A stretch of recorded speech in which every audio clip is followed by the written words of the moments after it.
அடுத்து அதே நேர்கோட்டில் சென்றோமானால் ரொம்ப பழைய காலத்து ஊர் திருக்கடன்மல்லை. மகாபலிபுரம்னு சொல்கிறோம், திருக்கடன்மல்லைன்னு சொல்கிறோம்.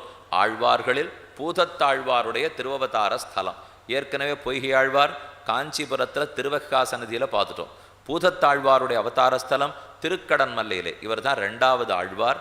முதல் ஆழ்வார் பொய்கை ஆழ்வார், 2வது ஆழ்வார் பூதத்தாழ்வார். பூதத்தாழ்வாரும் திருமங்கை ஆழ்வாரும் 2 ஆழ்வார்களாலே மங்களாசாசனம் பண்ணப்பட்ட திவ்யதேசம். 7 கோவில்கள் முன்னாடி இருந்து தான். இப்போவும் சின்ன பிள்ளைகள் பள்ளிக்கூடத்தில் படிக்கிறா, அந்த பக்கத்தில் யாராக இருந்தாலும் முதல்ல வெளியூருக்கு கூட்டின்னு போகிறதுன்னா எங்கே தெரியுமா ஆரம்பிப்பா? திருக்கடன்மல்லை, மகாபலிபுரம் தான். இந்த கோவிலுக்கு இல்லை, இது யார் கொண்டு வர போகிறா? இப்போ இங்கே நாம் தான் கேட்கணுமே தவிர எல்லாரும் கடற்கரை நன்னா இருக்கா, அர்ஜுனன் தபஸ் பண்ணது நன்னா இருக்கா, இந்த 7 கோபுரங்கள் எப்படி இருக்கு பாருங்க, இதெல்லாம் தான் முக்கியமாக காட்டிட்டு கூண்டு வந்துடுவாளோ இல்லையோ. 7 கோபுரம் இருந்து தான் அதெல்லாமே அப்படியே கடல் அரிச்சின்னு போச்சு, ஏதோ போய் இன்னைக்கு ஒரு கோபுரத்தோடு தான் பெருமாள் எழுந்துள்ளிருக்கார். இந்த பெருமாளுக்கு ஸ்தலசயன பெருமாள்னு திருநாமம். ஸ்தலத்தில் சயனிச்சுருக்காருன்னா நிலத்தில் சயனிச்சுருக்கார். ஆதிசேஷ படுக்கை கிடையாது, ஸ்தலசயன பெருமாள். ஏன் ஆதிசேஷனில் தான் படுத்துன்னு இருப்பார்? நான் படுத்திருந்தார், ஆதிசேஷன் தான் கடலுக்கு நடுவில் படுத்திருந்தார். ஆனால் புண்டரீகர்னு ஒரு ரிஷி, அந்த ரிஷிக்காக தம் படுக்கையை கடல்லையே விட்டுட்டு கிடுகிடுன்னு வந்து நிலத்தில் படுத்துனுட்டார். இது என்ன சுவாமி, கேள்வியப்பட்டதில்லை. பெருமாள் எங்கேயான் நிலத்தில் படுத்துப்பறா? படுத்துட்டு இருக்கார் பாருங்க. புண்டரீகர்னு ஒரு ரிஷி, அவருக்கு நிறையா புஷ்பம் சமர்ப்பிக்கணும், பெருமாளுக்கு சமர்ப்பிக்கணும்னு ஆசை.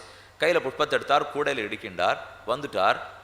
கடலுக்கு நடுவில் பெருமாள் எழுந்துள்ளிருப்பான்னு ஆரோ அவருக்கு சொன்னான். மனத்துள்ளான் மாகடல் நீர் உள்ளான் மலராள் தனத்துள்ளான்னு பாசம். சரி, கடலுக்கு நடுவில் இருக்காரு, நம்ம போய் இப்போ சமர்ப்பிக்கணுமே, வேகமாக போனோம், என்ன பண்ணலாம்? கையையே கொட்டாங்குச்சியாக வச்சு எடுத்து ஜலத்தை கொட்டுறதுக்கு ஆரம்பிச்சிட்டார். கடல் ஜலத்தை எடுத்து நிலத்தில் இறக்கிறார். கேட்குறவா உமக்கு என்ன பித்தான்னு கேட்குறார். இல்லை கிடுகிடுன்னு இறச்சி நான் பெருமாளை போய் தரிசிச்சிட போகிறேன். என்ன ஒரு வேகம், என்ன ஒரு ஆர்வம் அவருக்கு. அந்த சமயம் இவருக்கு நம்ம கண்டிப்பாக கட்டம் கொடுக்கக்கூடாது, நாமே படுக்கையை விட்டு எழுந்திருந்து வந்துடணும் அப்படின்னு பெருமாள் வந்தார். வந்தவர் அவரை பார்க்கிறார். என்ன ஏதோ கடலில் ஜலத்தை அரைச்சென்றிருக்கீர்? அம்மாமா உள்ள பெருமாள் கிடக்கிறாரா, நான் போய் உடனே அவருக்கு புஷ்பாலங்காரம் பண்ணணும். அப்போ வந்த சுவாமி, எனக்கு ரொம்ப பசியாக இருக்குது. பெருமாள் கேட்குறார், உலகமுண்ட பெருவாயன் புண்டரீகங்கிற பக்தனை பார்த்து ஏதானு சாப்பிட்றதுக்கு ஆகாரத்துக்கு இருக்கா? அவர் கேட்டார், இப்போ நான் உனக்காக ஆகாரம் தேட போனோன்னா நான் கையால் எடுத்து ஜலத்தை இறைச்சிருக்கேன்னு இந்த காரியத்தை யார் பண்ணுவான்னார். நீர் போயிட்டு வர வரைக்கும் உமக்காக நான் பண்ணுறேனே அப்படின்னு பெருமாளே சொன்னார். சரின்னு பூக்கூடையை கொடுத்தார். நான் போய் உனக்கு ஆகாரத்துக்கு எதான் எடுத்துன்னு வரேங்கிறதுக்காக போனார்.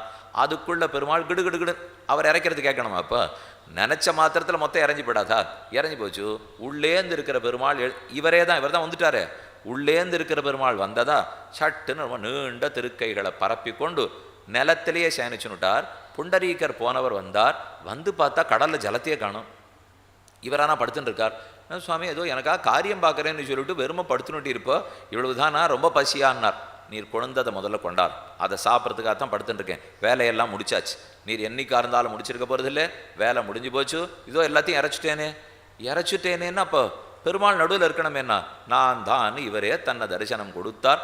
அவர் தான் ஸ்தலசயன பெருமாள். அப்போ புண்டரீகருங்க மகர்ஷிக்காக ஆதிசேஷ படுக்கையை திறந்து தன் பார்க்கடலையும் கடலையும் திறந்து இந்த க்ஷேத்திரத்தில் இங்கேயே ஸ்தலசயன பெருமாளாக கிடக்கிறார். ரொம்ப அற்புதமான சயன திருக்கோலம். பாராய துண்டுமிழ்ந்த பவளத்தூணை படுகடலில் அமுதத்தை பருவாய் கீண்ட சீரானை எம்மானை தொண்டர் தங்கள் சிந்தையுள்ளே முளைத்தெழுந்த தீங்கரும்பினை போரானை கொம்புசித்த போரேற்றினை புனர் மருதமிர நடந்த பொற்குன்னினை காரானை இடர்கடிந்த கற்பகத்தை கண்டது நான் கடல்மல்லை தலசயனத்தே.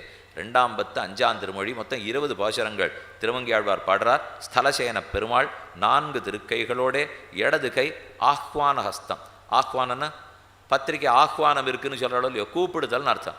நம்ம பார்த்து கூப்பிட்டு என் திருவடிகளை பற்று என்ன கூப்பிடுகிறார். வலது கை ஆசீர்வாதம் பண்ணுற கை. 2 கைகளையும் படுக்கையிலே அழுத்தமாக வைத்து கொண்டுள்ளார்.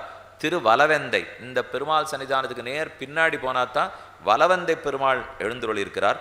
தமருள்ளம் தஞ்சை தலையரங்கம் தன்கால் தமருள்ளும் தன்பொறுப்பு வேலை தமருள்ளும் மாமல்லை கோவல் மதில் குடந்தை என்பரே ஏவல்ல எந்தை கிடம் என்ன ஆழ்வார் பாடியிருக்கார். பூதத்தாழ்வாரோடும் திருமங்கையாழ்வாரோடும் பாசுரம் பெற்று சயனித்து கொண்டிருக்கிற எம்பெருமான் ஸ்தலசேன பெருமாள் புஜங்க சேனம் கிழக்கு நோக்கி திருக்கோலம் உலகுய்ய நின்ன பெருமாள் உற்சவர் நிலமங்கத் தாயார் தனிக்கோவில் நாச்சியார் புண்டரீக புஷ்கரணி புண்டரீக ரிஷிக்காகத்தானே எத்தனையுமே பண்ணார். அதனால் புஷ்கரணியும் புண்டரீக புஷ்கரணி.